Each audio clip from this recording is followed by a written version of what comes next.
주신 하나님의 말씀을 같이 찾겠습니다. 신약성경 로마서 12장 1절 2절 우리 두 절만 우리 큰 소리로 한 목소리로 합독하기를 원합니다. 로마서 12장 1절 2절 우리 두 절만 우리 같이 한번 읽겠습니다. 시작. 그러므로 형제들아 내가 하나님의 모든 자비하심으로 너희를 권하노니 너희 몸을 하나님이 기뻐하시는 거룩한 산 제물로 드리라. 이는 너희가 드릴 영적 예배니라. 너희는 이 세대를 본받지 말고 오직 마음을 새롭게 함으로 변화를 받아 하나님의 선하시고 기뻐하시고 온전하신 뜻이 무엇인지 분별하도록 하라. 아멘. 오늘 말씀의 제목을 한번 따라 보시겠습니까? 우리가 드려야 하는 제사. 뭐네요? 우리가 드려야 하는 제사. 제가 새해 2023년도 교회 표를 생각을 하다가요. 우리 작년입니다. 2023년도는 어떤 주제로 한 해를 좀 시작하고 또 한 해를 계속해서 이끌어갈까? 또 하나님께서 주시는 마음 가운데 주님이 찾으시는 그 한 사람, 그 예배자로 그렇게 교회 표를 잡았는데요. 여러분 이게 제가 짧게 줄여서 그 예배자 한번 따라 보시겠습니까? 그 예배자. 길게도 한번 따라 보시겠습니까? 주님이 찾으시는 그 한 사람, 그 예배자 여러분이 되시길 바랍니다. 이 예배는요. 신앙생활의 기본 중에 기본 아닙니까? 그런데 저는 이 예배도 예배만큼 또 사람들이 소홀하게 생각하는 부분이 없다라는 생각도 요즘 많이 하게 됩니다. 왜? 너무 익숙하기 때문에. 예배는 그냥 그 교회 생활 좀 하신 분들은 그냥 의뢰이 당연히 그냥 당연히 오는 거 아닌가? 근데 여러분 정말 우리가 예배에 대해서 잘 아느냐라는 부분이에요. 제가 오늘 예배의 좀 본질적인 부분을 좀 나누고 싶은데요. 여러분 예배가 뭡니까? 도대체 예배가 뭐죠? 그리고 우리는 왜 이렇게 예배를 드려야 되는 것입니까? 그리고 어떻게 드리는 것이 참된 예배입니까? 이런 기본적이고 본질적인 질문을 우리가 잘 던지지 않아요. 그냥 오늘 주일인가 봐. 주일인가 봐요. 예전에 제가 되게 우스갯소리를 한 적이 있습니다. 어떤 그 40대 남자가 막 주일 아침에 막 이렇게 누워 있는 거예요. 부인이 막 교회 가자고 막 그런데도 안 갈라 그래. 남자가 하도 그래가지고 내가 주일날 교회를 가야 되는 이유를 세 가지만 대라고. 그러니까 이 부인이 당신 하나님의 자녀잖아. 첫 번째 하나님의 자녀니까. 두 번째 당신은 하나님을 믿는 이 가정의 가장이잖아. 가장. 세 번째 당신은 우리 교회 담임 목사잖아. 담임 목사가 저도 오늘 두 사람한테 잘 못 일어나니까 내가 오늘 교회를 가야 되는 이유를 세 가지만 말해봐. 그러면서 일어났는데요. 네. 여러분 목사도 예배 때로는 오늘 그냥 예배 안 갔으면 하는 마음이 들까요? 안 들까요? 저를 굉장히 좀 무시하시는 것 같은데 농담입니다. 여러분 예배는 그냥 당연히 그냥 예배니까 온다 이렇게만 생각하지 마시고요. 여러분 오늘 저는 이 새해를 맞이해서 이 우리가 회복돼야 될 많은 것들이 있지만 그중에 저는 예배를 가장 좀 먼저 꼽고 싶습니다. 얼마 전에 제가 이런 통계를 봤거든요. 여러분 이번에 그 2020년부터 코로나가 지금 거의 한 3년 동안 이게 진행이 되고 있었는데 교회를 이제까지 출석했던 30대와 40대 1000명을 대상으로 조사를 했습니다. 이 30, 40대 1000명을 대상으로 조사를 했는데 그 가운데 코로나 3년을 지나면서 이제 교회에서 드리는 공적인 예배에 더 이상 참여하지 않는다라고 대답했던 게 40%가 넘습니다. 1000명 가운데 40%가 넘더라고요. 400명이 넘습니다. 저는 근데 이분들이 완전히 교회를 떠났다고는 생각하지 않아요. 근데 여러분 어느 순간에 교회를 이제 예배 어떤 공적인 예배에 참여하는 것이 이제 이게 주로 온라인 예배를 드리다가 공적인 예배를 드리는 것이 이제 이게 이제 좀 이 소홀해지기 시작하면서 점점 그러다가 이제는 교회에 나오는 것조차도 이제는 좀 어색해져 버린. 저는 물론 여러분 이따가 말씀드렸지만 이 교회에서 드리는 공적인 예배가 예배의 전부라고는 제가 말씀드리지 않습니다. 여러분들이 여러분들이 삶 가운데 드리는 예배도 분명히 있습니다. 일상생활 자체가 여러분들이 하나님 앞에 예배자의 마음으로 예배자의 자세로 살아가야 되는 부분이 분명히 있습니다. 하지만 이 공적인 예배가 무너지면서 이 전체적인 신앙 자체, 이 신앙의 틀 자체가 무너져 버리는 분들이 생각보다 많다는 사실입니다. 어떤 분들이 막 왜 온라인 예배를 해가지고 온라인 예배 때문에 그렇다고 이렇게 말하는데 저는 사실 그것만이 원인이라고 생각하지는 않습니다. 온라인 예배에 대해서도 뭐 지금 굉장히 또 논쟁이 많아요. 이게 뭐 이거를 진짜 정식 예배로 봐야 되느냐 말아야 되느냐 또 말이 굉장히 많습니다. 저도 아직까지 사실 확신이 잘 서지 않아요. 온라인 예배만으로 정말 교회가 이게 제대로 서가고 유지가 되는지 저는 아직까지 확신이 없습니다. 하지만 여러분 예배의 본질적인 부분을 놓치고 계셔서 그런 것이 아닌가라는 그런 생각이 드는 겁니다. 제가 오늘 이 시간에 정말 예배가 뭐냐는 거예요. 예배에 대해서 좀 기초적인 부분을 여러분들하고 좀 다시 좀 나눴으면 좋겠습니다. 여러분 예배의 사전적인 정의는 이렇습니다. 경외하고 존경할 가치가 있는 대상에게 그의 합당한 경외와 존경을 돌리는 것. 저를 한번 따라 보시겠습니까? 경외하고 존경할 가치가 있는 대상에게 그의 합당한 경외와 존경을 돌리는 것. 이건 사전적인 정의예요. 사전적인 정의인데 여러분 아침부터 영어에서 죄송한데 이 영어로 예배를 뭐라고 부르냐니까 worship이라고 부릅니다. worship. 근데 이 worship이란 이 단어가 어디에서 파생됐냐니까 words. 이 우리 중학생들 어디 있어요? words라는 단어의 뜻이 뭐죠? 여기 막 영어 단어를 물어보고 이 words라는 단어는 가치라는 뜻입니다. 가치.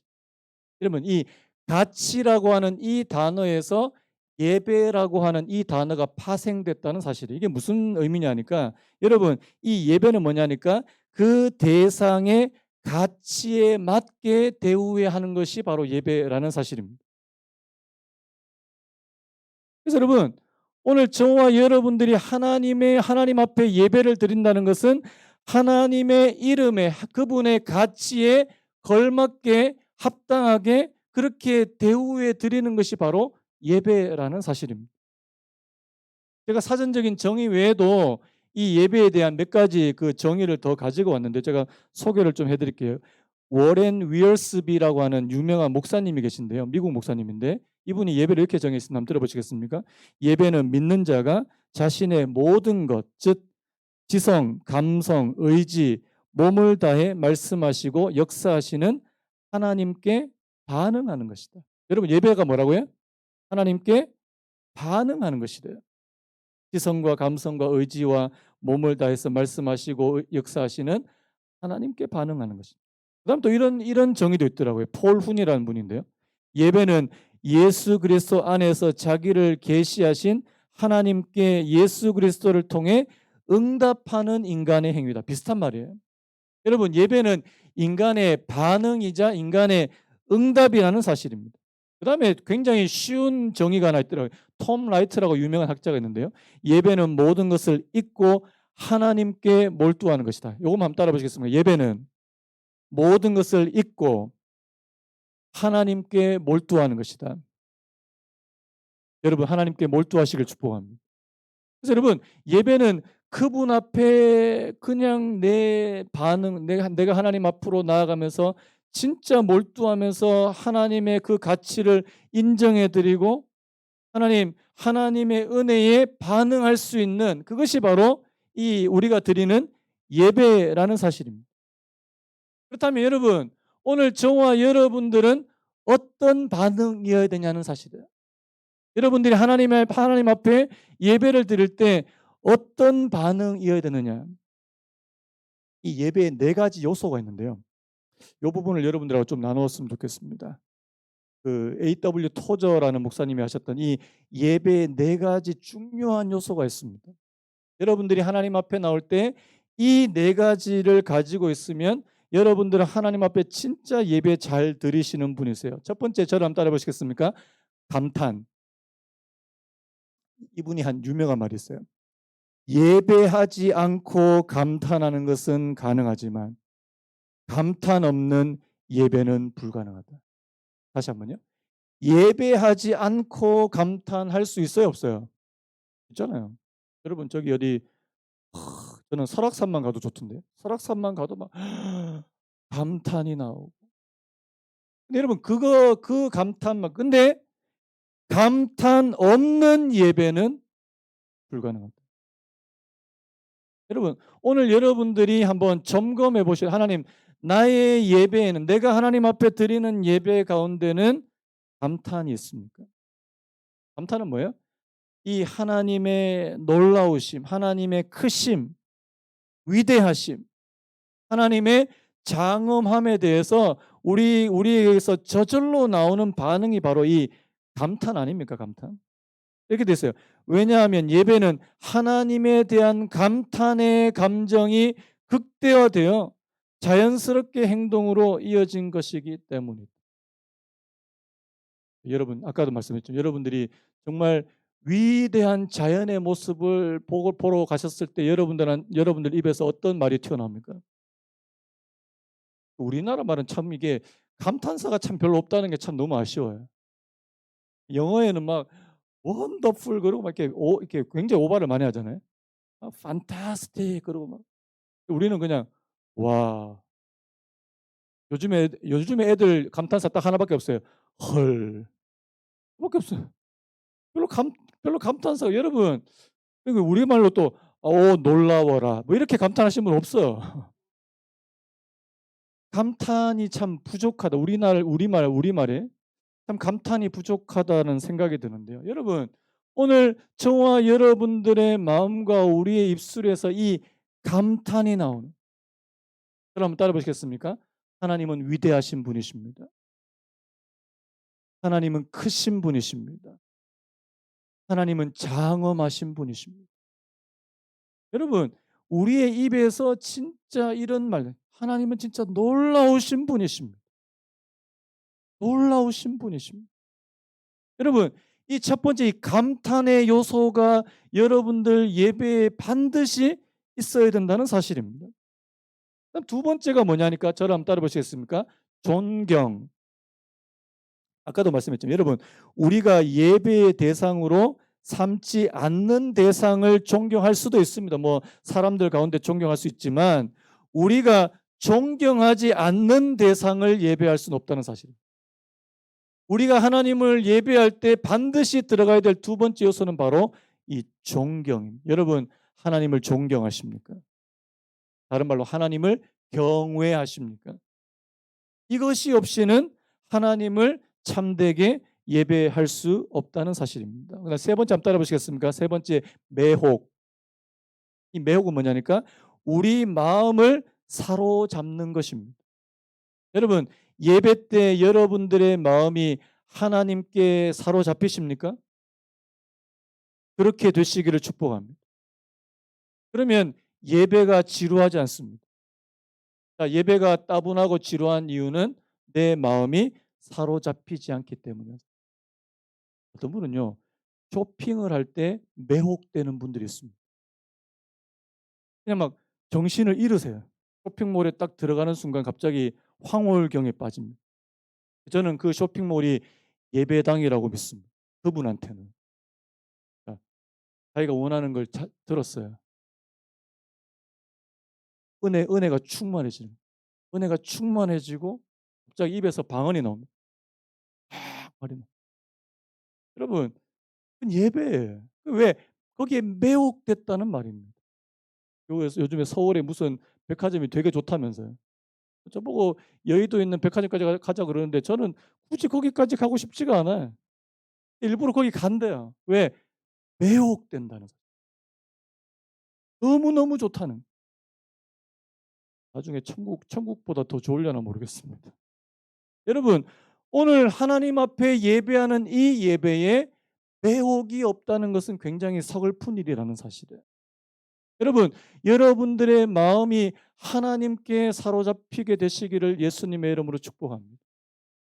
이사야가 뭐라고 했습니까? 이사야 6장에 보면 그가 성전에서 하나님 앞에 예배할 때 하나님의 임재가, 하나님께서 그곳에 가득 계시니까 그가 막 정신을 못 차릴 정도예요. 그게 매혹이라는 사실입니다. 그다음에 네 번째, 저를 한번 따라 보시겠습니까? 사랑. 뭐 앞에서 뭐 다 나왔지만 뭐 감탄도 나오고 존경, 매호. 그다음에 제일 중요한 게 뭐겠습니까? 사랑. 여러분, 하나님을 사랑하지 않고서 하나님께 참된 예배를 드리기 어렵다는 사실입니다. 드릴 수 없다는 거죠. 여러분, 사랑하는 사람, 이 사랑이 무한대로 커지면 여러분 뭐가 된 줄 아십니까? 숭배가 된대요, 숭배. 사랑이 커집니다. 여러분, 자, 하나님께서 구약 시대 그리고 신약 시대도 그렇고 하나님께서 제일 싫어하는 것 중에 하나가 뭐라고 했습니까? 우상 숭배. 여러분, 하나님이 우상 숭배를 왜 싫어하는지 아시겠죠? 자, 하나님께 드려야 되는 감탄. 아까 제가 매혹도 하나님 앞에 매혹되는 거. 하나님을 존경하고 사랑하는 것을 누구한테 하는 거예요? 하나님 아닌 다른 것에 하는 거예요. 여러분, 이사야 42장 8절 말씀 굉장히 중요한 말씀. 우리 같이 큰 소리로 같이 한번 읽었으면 좋겠습니다. 시작. 나는 여호와이니 이는 내 이름이라. 나는 내 영광을 다른 자에게, 내 찬송을 우상에게 주지 아니하리라. 나는 내 영광을 다른 사람에게, 내 찬송을 우상에게 주지 아니하리라. 여러분, 하나님의 절규예요. 하나님의 절규.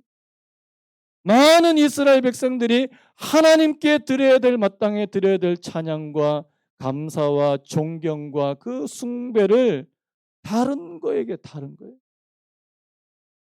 여러분, 하나님을 사랑하시길 축복합니다. 하나님을 존경하게 되시길 바랍니다. 하나님에 대한 감탄이, 여러분 2023년도는 하나님에 대한 감탄이 있는 한 해가 되시기를 예수님의 이름으로 축복합니다. 자, 오늘 본문으로 들어가려고 하는데요. 오늘 이 본문은요, 우리가 드려야 되는 이 예배에 대해서 굉장히 중요한 통찰을 가져다 줍니다. 우리 1절 말씀 다시 한번 같이 한번 읽겠는데요. 1절 같이 읽겠습니다. 시작. 그러므로 형제들아, 내가 하나님의 모든 자비하심으로 너희를 권하노니 너희 몸을 하나님이 기뻐하시는 거룩한 산제물로 드리라. 이는 너희가 드릴 영적 예배니라. 자, 여기서 우리가 한번 좀, 제가 조금 분석을 해 드릴 필요가 있는 게 그 마지막 부분이에요. 이는 너희가 드릴 영적 예배, 영적인 예배다. 자, 우리말 성경에는 영적 예배라고 되어 있습니다. 물론 영적 예배라고 번역할 수 있어요. 그런데 또 한 가지 중요한 번역이 더 있습니다. 이는 우리가 드릴 영적 예배라고 번역하지 말고 이는 너희가 드릴 합당한 예배다라고 번역할 수 있어요. 이 단어가 두 가지 의미가 다 있습니다.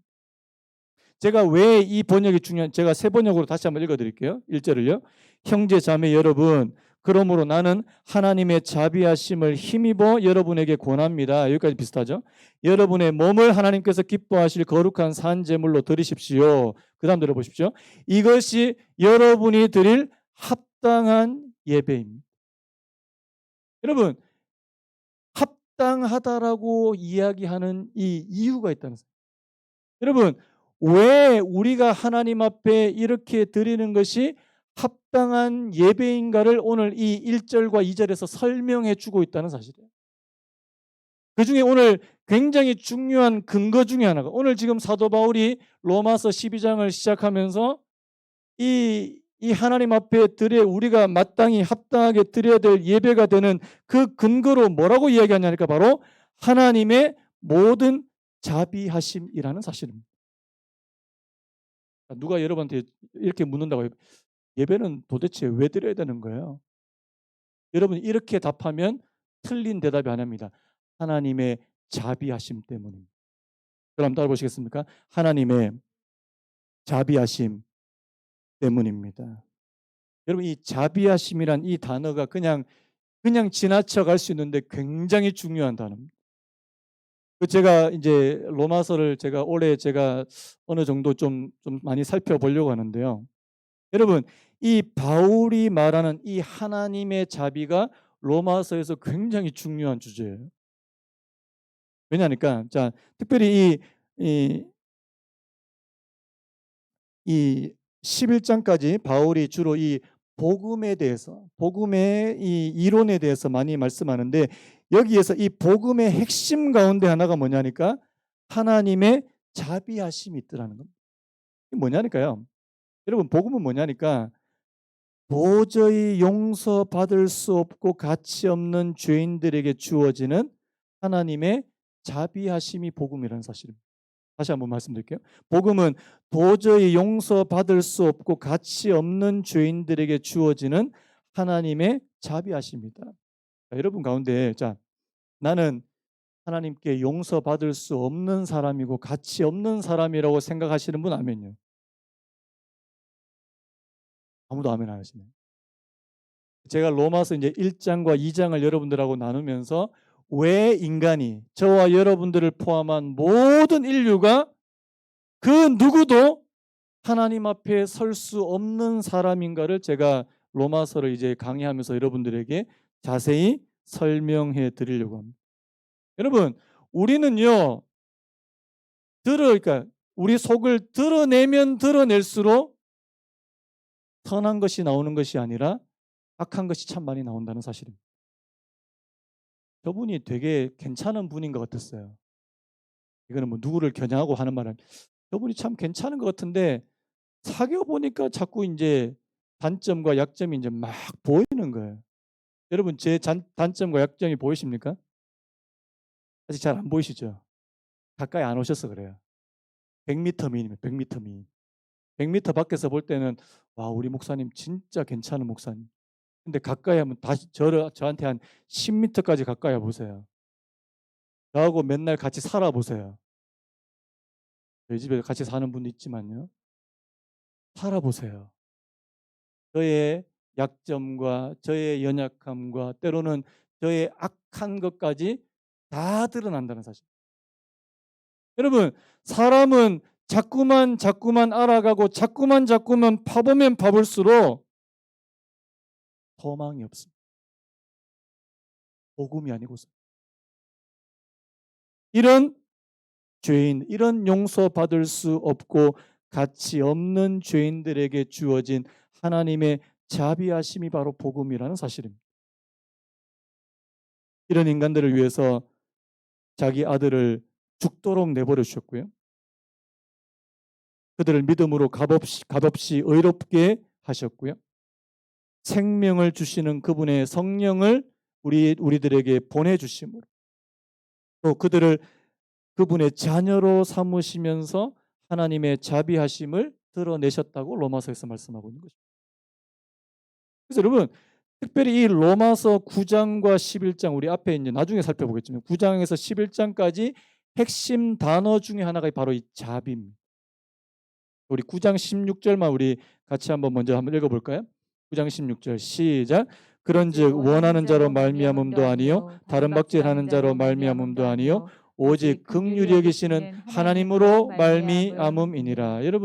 여러분들이 원해서 구원을 받을 수 있습니까? 자, 내가 원하면, 내가 원한다고 천국에 다 들어갈 수 있는 거 아니라고 말씀하는 거예요. 내가 열심히, 다른 박자 한다면 열심히 노력한다고 여러분들이 하나님의 그 구원의 은혜를 받을 수 있는 거 절대 아니라는 사실입니다. 많은 분들이 착각해요. 내가 하나님 앞에 지성으로 또 열심으로 하나님 앞에 하면 하나님께서 나를 불쌍히 여겨 주시겠지. 여러분, 순서가 바뀌었습니다. 하나님께서 여러분들을 먼저 불쌍히 여기시고 긍휼히 여겨 주셔야 되는 것입니다. 하나님의 긍휼하심이 없이는 그 누구도 하나님 앞으로 나올 수 없다는 사실이에요. 여러분 주변에 여러분들이 정말 저 사람 예수 믿었으면 좋겠다는 분들이 있으면 하나님 불쌍히 여겨 주십시오. 하나님 자비를 베풀어 주십시오. 긍휼을 베풀어. 여러분, 정말 그것을 여러분들이 기도하셔야 되는 부분입니다. 우리가 근데 기도한다고 다 된다는 보장은 없는데요. 그런데 하나님 앞에 우리가 긍휼을 구하는 기도는 반드시 필요하다는 사실입니다. 자, 로마서 9장 23절에 또 이런 말씀이 있는데요. 또한 영광 받기로 예비하신 바 긍휼의 그릇에 대하여 그 영광의 풍성함을 알고자 하실지라도 무슨 말을 하리. 오늘 여러분, 하나님의 선택을 받고 예수 그리스도의 은혜를 받은 사람을 뭐라고 표현하냐니까 긍휼의 그릇. 한번 따라 보시겠습니까? 긍휼의 그릇. 오늘 저와 여러분들은 긍휼의 그릇이 되시기를 축복합니다. 긍휼의 그릇. 하나님의 긍휼을 담을 수 있는 그릇에게 하나님께서 영광의 풍성함을 알게 하신다고 말씀하는 것입니다. 11장 30절에 이런 표현이 있는데요. 너희가 전에는 하나님께 순종하지 아니하더니 이스라엘이 순종하지 아니함으로 이제 긍휼을 입었느니라. 이게 무슨 말이냐니까 이스라엘이 순종을 안 하니까 하나님께서 누구에게 은혜와 긍휼을 베푸시냐니까 이방인들에게 긍휼을 베푸셨다는 뜻입니다. 그래서 여러분, 제가 지금 말씀드리고 싶은 건 뭐냐니까 여러분, 오늘 저와 여러분들이 하나님 앞에 합당한 예배를 드릴 수 있는 드려야 하는 유일한 근거가 있다면 그것은 하나님의 자비하심이에요. 여러분들의 삶 가운데 하나님의 자비가 조금이라도 있었다고 생각하시는 분만 아멘 하시죠. 그러면 예배하셔야 됩니다. 그것이 우리가 하나님께 나아가서 아까 말씀드린 감탄하고 존경하고 또 매혹되고 사랑하는 그런 예배를 드려야 되는 이유가 된다는 사실입니다. 그리고 이 하나님의 자비에 대한 이 은혜에 대한 감사와 감격이 있는 사람이 하나님께 합당한 예배를 드릴 수 있다는 사실입니다. 저희 교회 제가 처음에 우리 교회 개척하면서 5가지 비전을 제 마음입니다만 제 마음대로 결정했어요. 첫 번째가 뭔지 아시죠? 우리 교회 5가지 비전 중에 첫 번째가 뭐예요? 저는 이게 가장 먼저 되어야 된다는 생각이 듭니다. 우리 주보 맨 뒤에 보시면 제가 첫 번째 비전으로 삼았던 게 하나님 우리 교회는 정말 예배의 감격이 있었으면 좋겠습니다. 여러분 여쭤볼게요. 여러분 예배의 감격이 있습니까? 아멘 소리가 현저하게 떨어지네요. 여러분 예배 감격이 있다는 말은 뭐냐니까 여러분 여러분들이 하나님의 자비하심과 그 긍휼의 은혜가 감사해서 거기에 감격해서 하나님 앞에 합당한 예배를 드릴 때 그 예배에 감격이 있다는 사실입니다. 여러분 예배는 콘서트가 아니잖아요. 예배는 쇼가 아닙니다. 여러분들이 어떤 뮤지컬이나 어떤 쇼를 보고 감동이야 감격이야. 여러분 예배에서 그걸 원하시면 안 되죠. 예배는 오늘 저와 여러분들이 하나님의 자비하심에 감격했어요. 하나님의 은혜에 감동이 되셨어요. 하나님 앞에 자발적으로 올려드리는 것이 예배여야 마땅하다는 사실입니다. 자, 그렇다면 오늘 말씀 좀 구체적으로 좀 더 들어가세요. 자, 그러면 어떻게 하는 것이 합당한 예배입니까? 자, 우리 1절을 다시 한번 보시면 자, 너희 몸을 한번 따라 보시겠습니다. 너희 몸을 하나님이 기뻐하시는 거룩한 산제물로 드리라. 자, 뭐를 드리라고요? 자, 우리의 마음만 드리면 됩니까? 왜 몸을 드리라고 말씀합니까? 여러분, 우리의 몸과 마음은 따로 떨어진 게 아니에요. 여러분, 자, 내 몸이 가는 곳에 내 마음도 갑니까? 안 갑니까? 내 마음이 가는 곳에 또 우리 몸도 따라가요? 안 따라가요? 자, 지금 몸 따로 마음 따로인 분들. 몸은 여기 계신데 마음은 저기 안드로메다 가 계신 분. 데리고 오세요, 빨리. 이건 잘못해. 여러분, 우리의 몸을 먼저 드려라, 몸을. 여러분, 기독교는 뭐 형이상학적 우리의 정신만 중요하고 마음만 중요해. 그건 여러분 그 이단이에요. 참된 신앙은 우리의 몸을 중요하게 여깁니다. 여러분들의 몸으로 하나님께 예배를 드리시길 축복합니다. 이게 여러분 이 몸이라는 표현이 왜 중요한지 아십니까? 어떤 사람들이요. 그냥 신앙은 마음만 중요하지 뭐 몸이 뭐 그렇게 중요해. 그러면서 몸을 경시, 이 중요하지 않게 생각하는 경향이 있다는 사실입니다. 굉장한 착각이에요. 앞으로 제가 또 로마서를 계속 하겠지만 로마서 3장에 보면 인간이 타락한 모습을 자세하게 기록되어 있습니다. 우리 그거 한번 볼까요? 우리 3장 13절에서 15절 같이 한번 읽겠습니다. 3장 13절에서 15절 시작. 그들의 목구멍은 열린 무덤이요 그 혀로는 속임을 일삼으며 그 입술에는 독사의 독이 있고 그 입에는 저주와 악독이 가득하고 그 발은 피 흘린 데 빠른지라. 자, 18절도 있습니다. 시작. 그들의 눈앞에 하나님을 두려움이 없느니라 함과 같으냐. 여러분 여기서 뭐가 나와요? 첫 번째 뭐가 나오죠? 목구멍, 혀, 입술, 입. 입이 굉장히 많이 나옵니다. 그 다음에 발. 그 다음 뭐가 나옵니까? 눈. 자, 이거 몸이에요, 마음이에요? 몸이에요, 마음이에요? 자, 우리는 뭘로 죄를 짓습니까? 몸으로 죄를 짓습니다. 난 마음이 나쁜 건 마음이 몸을 통해서 타락하게 되고 몸으로 죄를 짓습니다. 특별히 여러분, 우리의 입으로, 여러분 우리 입은요 쉴 새 없이 악을 쏟아내는, 야고보서 말씀해 듣잖아요. 쉬지 않는 악이다. 우리가 이 입술을 가지고 이 혀를 가지고 하나님을 찬양하고 사람을 저주하는 것이 우리 인간의 모습 아닙니까? 그들의 목구멍은 열린 무덤이요 그 혀로는 속임을 일삼으며 그 입술에는 독사의 독이 있고. 여러분 그래서 우리 입술을 제어하셔야 됩니다. 제일 통제 안 되는 게 요거 아닙니까? 요거.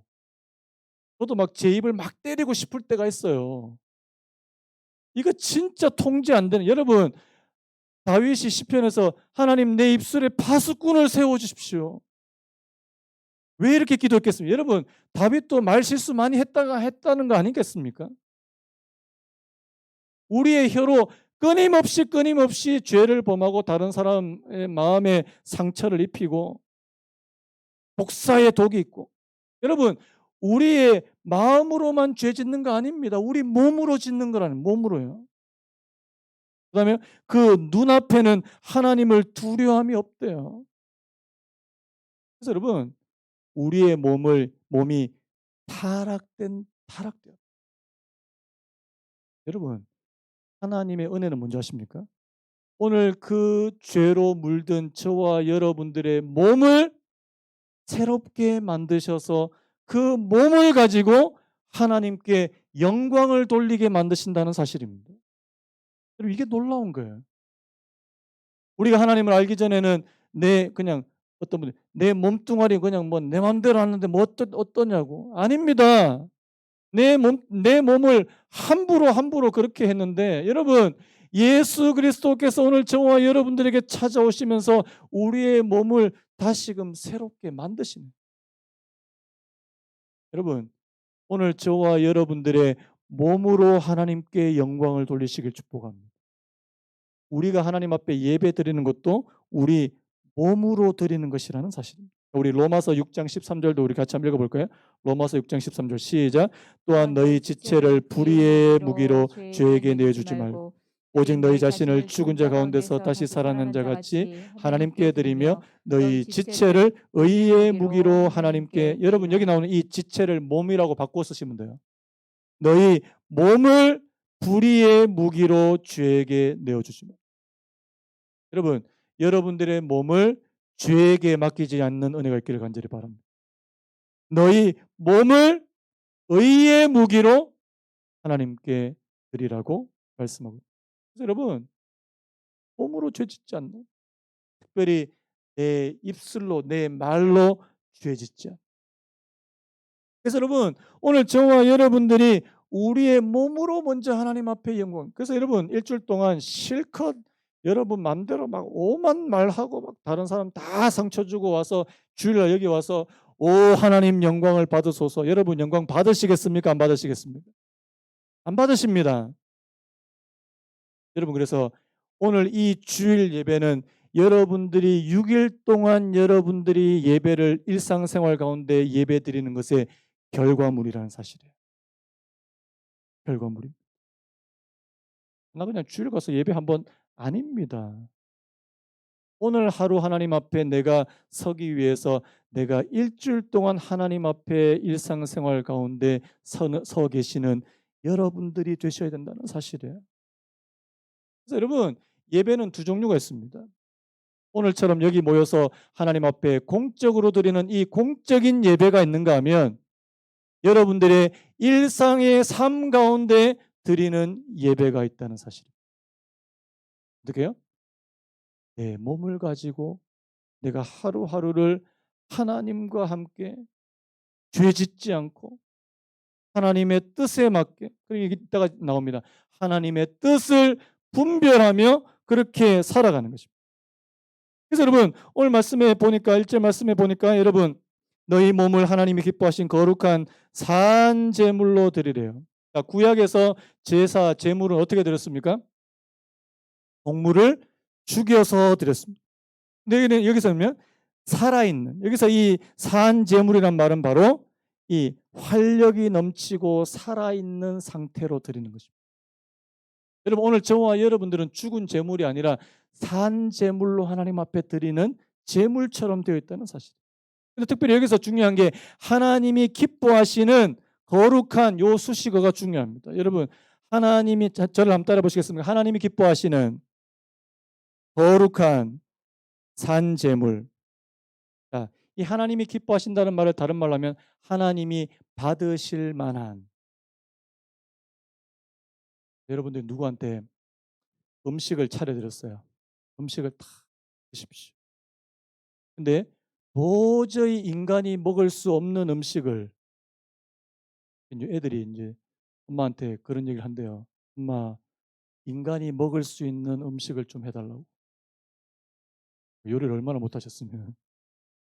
여러분, 하나님 앞에도, 여러분, 하나님 앞에 여러분들 자신을 드리는 겁니다.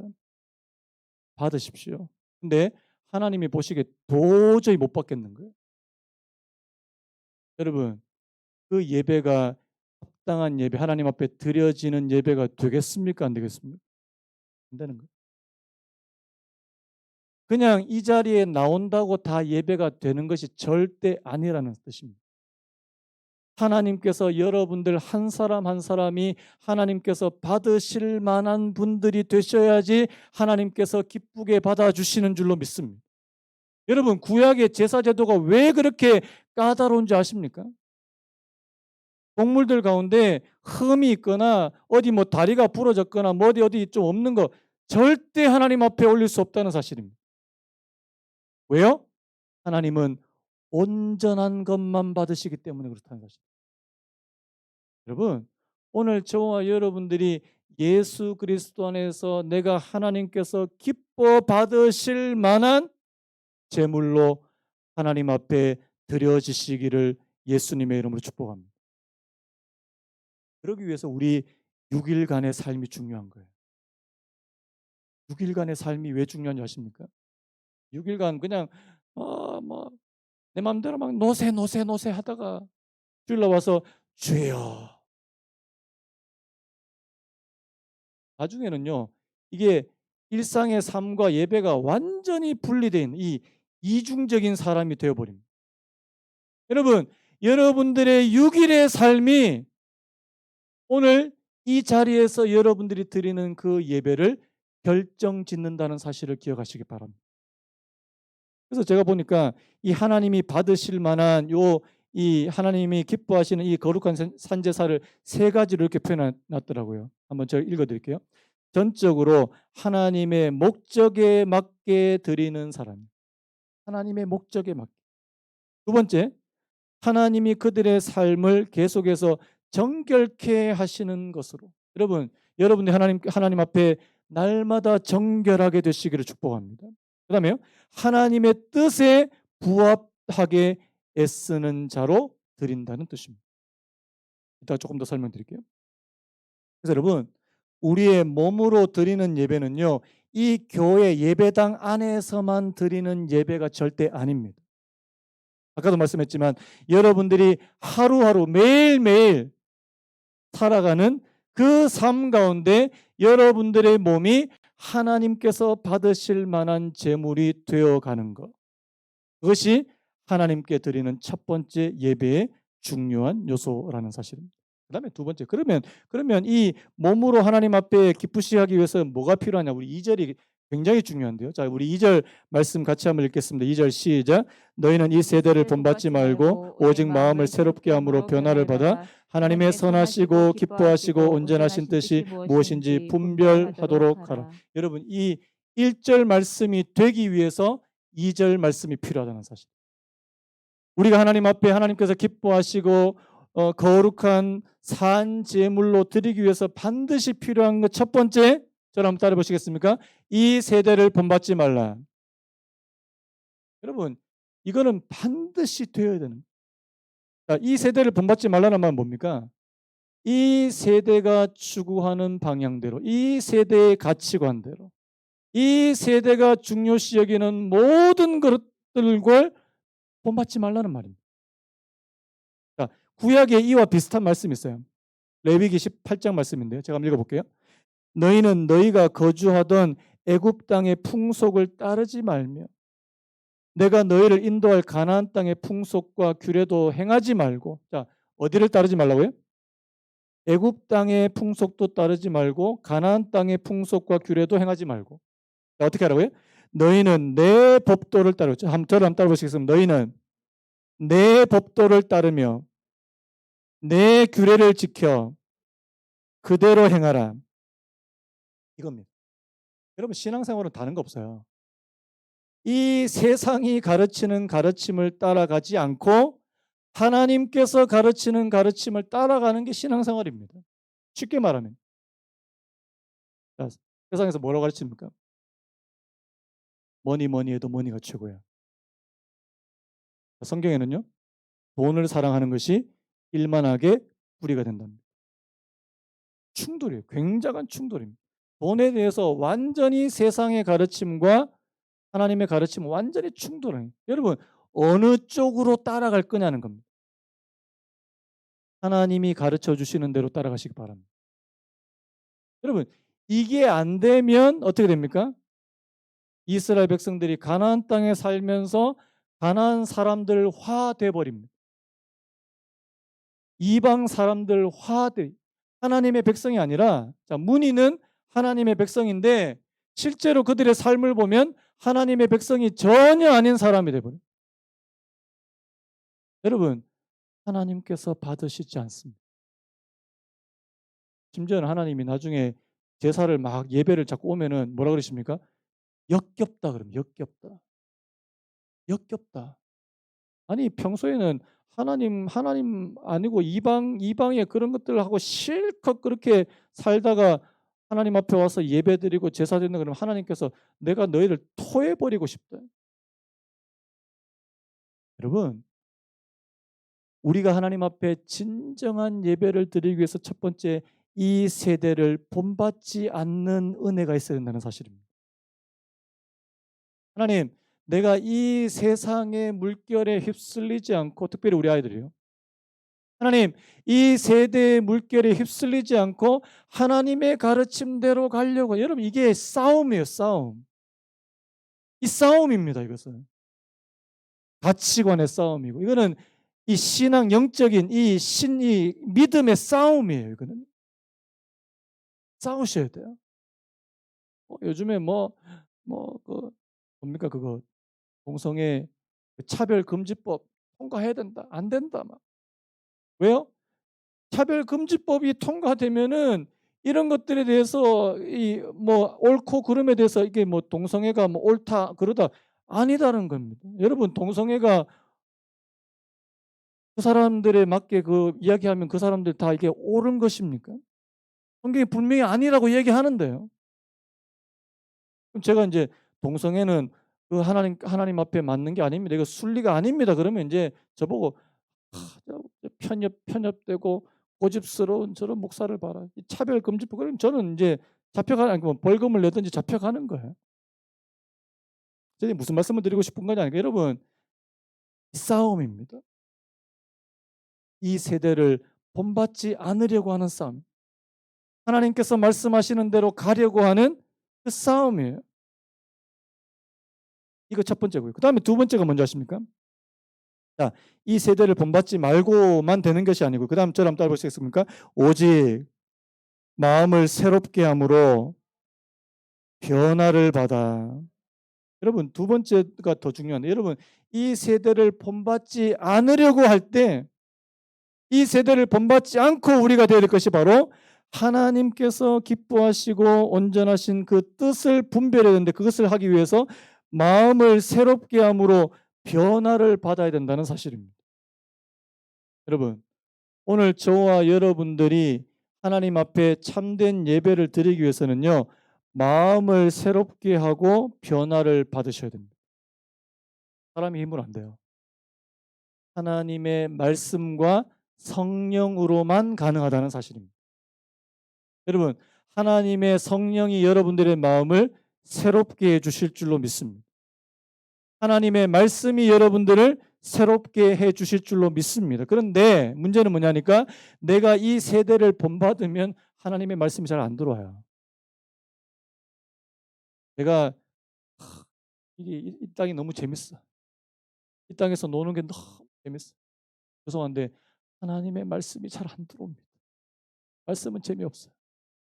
여러분 내가 하나님께서 원하시는 길로 가려고 하면 그 말씀이 내게 정말 이 은혜가 되고 감동이 되고 내게 힘이 되는 말씀이 되는데 여러분 방향이 바뀌면요. 하나님의 말씀이 더 이상 들어오지 않는다는 게 문제입니다. 축복합니다. 하나님의 말씀이 들려지기를 축복합니다. 하나님의 말씀이 여러분들 안에 스며들기를 축복합니다. 특별히 우리 자녀들에게 우리 아이들의 마음에 하나님의 말씀이 들어가게 되기를 예수님의 이름으로 축복합니다. 유튜브 좀 그만 봤으면 좋겠어.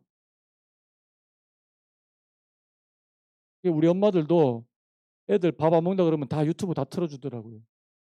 요즘 한 2살, 3살 때부터 유튜브에서 가르치는 온갖 세상의 가르침에 다 노출되어 있는 거 아닙니까? 저는 우리 애들한테 애들이 제일 요즘에 제일 많이 영향받는 게 외모지상주의. 예쁘면 다 용서가 돼? 아니야. 근데 마치 예쁘면 모든 게 다 용서되는 것처럼 사는 그런 세상 같아요. 여러분 그거 유튜브에서 우리한테 계속 지금 주입하고 있는 주입식 교육이에요. 아닙니다. 우리 외모만 중요한 거 절대 아니에요. 애들이 맨날 이것만 보니까 꾸미는 거에 얼마나 또 잘 꾸미는지 몰라요. 외모도 가꾸면 내면도 가꾸는 우리 아이들이 됐으면 좋겠습니다. 오늘 뭐 예배 때 갑자기 잔소리가 막 늘어가지고 말씀을 마무리하려고 그래요. 여러분 우리가 하나님 앞에 진짜 예배를 드리고 싶으시면 오늘 이 2절 1절과 2절이 오늘 저와 여러분들에게 이루어져야 됩니다. 자, 오늘 마음을 새롭게 함으로 변화를 받으면 하나님의 선하시고 기뻐하시고 온전하신 뜻이 무엇인지 어떻게 한다고요? 분별해야 됩니다. 여러분 하나님의 온전하시고 거룩하고 하나님의 기뻐하시고 온전하시고 선하신 그 뜻이 뭡니까? 여러분 하나님께서 성경을 통해서 기도를 통해서 저희들에게 분명하게 원하시는 삶이 있어요. 원하시는 게 있어요. 제가 어제도 송구영신 예배하다가 그 말씀 맥자 보니까 자 하나님의 뜻이니라 성경에 분명하게 기록되어 있는 게 있습니다. 뭐가 있습니까? 이것은 하나님의 뜻이래요. 뭐가 있습니까? 항상 기뻐하라.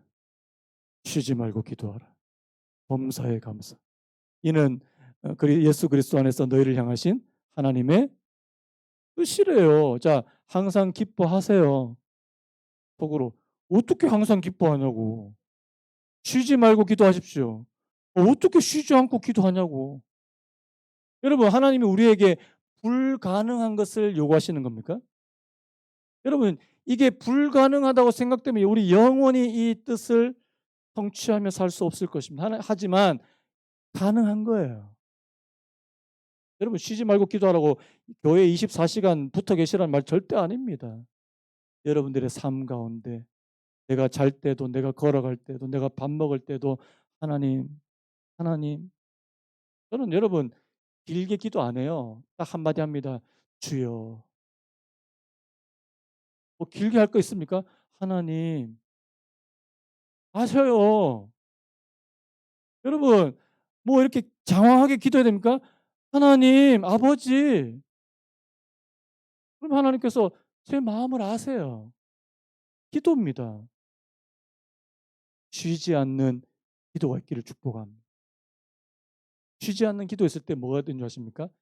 기뻐할 수 있습니다. 기뻐할 수 있습니다. 하나님 항상 기뻐하고 쉬지 않고 기도하고 그러면요. 범사에 감사할 제목들이 얼마나 많은지 모릅니다. 하나님 오늘 이 세 가지가 하나님 뜻이래. 하나님 이거 성취하면서 이 땅을 살면 하나님 앞에 온전한 합당한 예배자가 될 줄로 믿습니다. 교회 안에서만 예배드리는 거 아니에요. 교회 밖에서도 예배자로 살게 되시기를 예수님의 이름으로 축복합니다. 그래서 여러분 2023년도는 여러분들이 하나님이 받으실 만한 온전한 예배자, 하나님께서 받으실 만한 합당한 예배자가 되시기를 예수님의 이름으로 축복합니다. 우리 다 같이 한번 일어나시겠습니까? 이 찬양 부르고 같이 한번 기도했으면 좋겠는데 뒤에 불 좀 꺼주시겠습니까? 찬양의 열기 모두 끝나면 주 앞에 나와 진실한 예배드리네 주님을 향한 노래 이상의 노래 내 마음 깊은 곳에 하나님 우리의 마음으로 또 하나님 우리의 몸으로 하나님 앞에 드리는 이 예배 하나님 또 우리가 공적인 예배로도 드리지만 하나님 내 일상생활 가운데 드리는 예배 하나님 내 6일간의 삶을 하나님 앞에 드릴 때 하나님께서 받으실 만한 것이 되게 해주신 하나님께서 정말 기뻐 받으실 만한 그런 삶이 될 수 있도록 하나님 내게 은혜를 베풀어 주십시오. 우리 그런 마음 우리 찬양 한번 부르고 같이 기도하고 예배 마치겠습니다. 같이 기도 이 찬양 드리겠습니다. 찬양의 열기